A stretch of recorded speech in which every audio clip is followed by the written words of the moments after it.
on SE4 on page 130, and we have Leanne Company, and they purchased property with a warehouse and parking lot for $1.5 million. An appraiser valued the components of the property, if purchased separately, as follows. They valued the land at $400,000.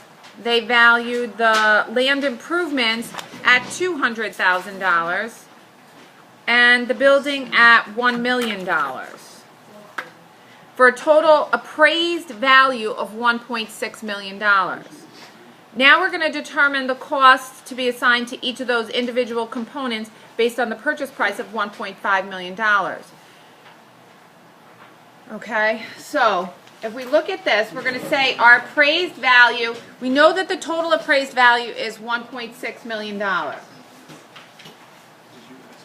And we said that the land was $400,000.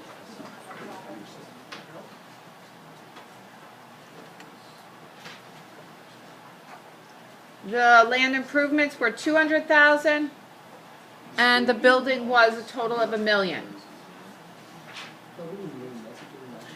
So all we're doing is figuring out what percentage each one of these individual items represents of the total. So 400,000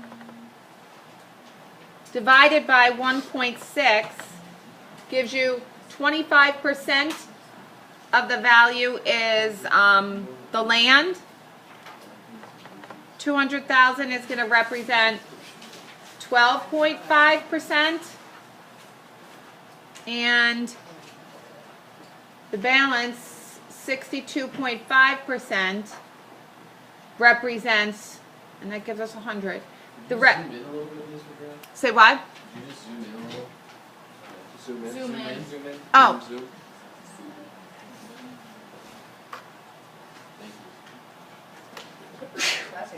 God bless you. Sorry. Yeah. So all I did is divided 400,000 by 1.6, 200 by 1.6, 1 million by 1.6 to get the percentages. So I'm figuring out what percentage each one of these is of the total. And then I apply that amount to the dollar amount of my purchase. So I purchased it in total for $1.5 million, right? That's my total purchase price.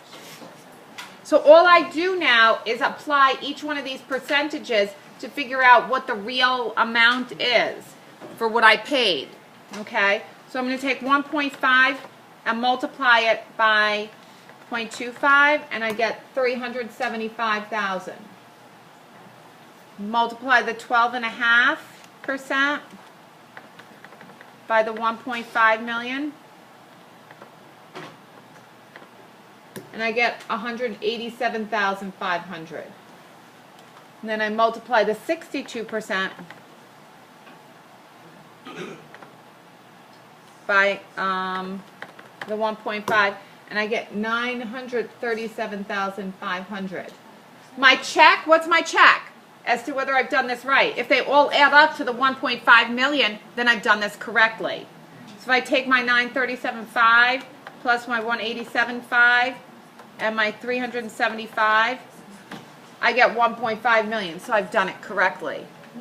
So when I book these assets, when I do my journal entries for these assets, I'm going to put each one of these individual dollar amounts for these categories.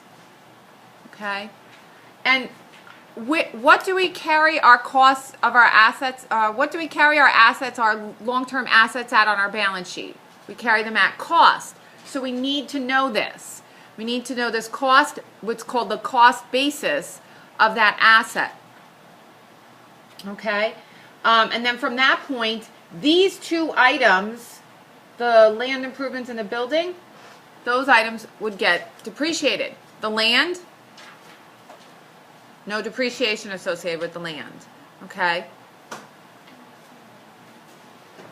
All right, so that's how we do that problem. Okay, so in SE5 on page 430, we have Chris Dele, and he purchased property with a building and a parking lot for $1.7 million, and an appraiser valued the components at land of 600,000, land improvements of 300,000, a building at 900,000, for a total appraised value of 1.8 million. You're going to determine the cost of each of the components. So again, we're going to take our land improvements,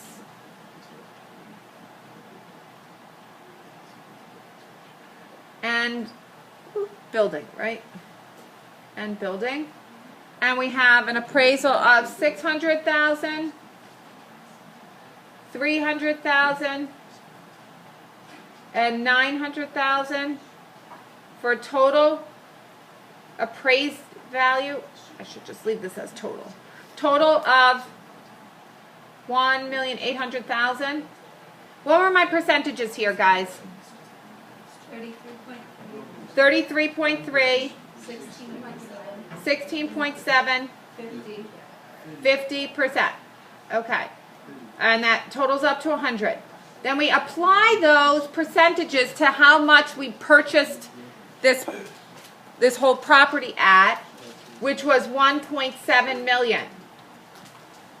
Okay, so I think it's beneficial to put that number there first so you know what number, because I noticed some of you didn't know what number. Okay, the purchase price, this number represents the purchase price. This number represents the appraised value. Write that down for yourselves. Okay, this is the appraised value, this is the purchase price. And then we just take our percentages, 33, multiply it by 1.7. What'd you get? 566. Go ahead. 566,000 what? 100. Go ahead. And 282,000. Even? I got 200. 200? 282,200? No, I got something else. I got 900. It's 282,000 or 83,000. Yeah, No, it's 83. because I didn't, my decimal wasn't long enough. Okay. Should be, yeah, 0.7. Because I put point. Yeah, you gotta keep the percentages out to one decimal place. So 282,000. 283,900. Okay, 283,900. Human calculator, you know? Okay, 283,900, and then 50% is 850,000. 850. I got that one. Okay. I got the other two. Okay, and what's your cross check, folks? Add these up. It's not true. Your cross check is add this up. If this adds up to that 1.7 million, you know you've done it right.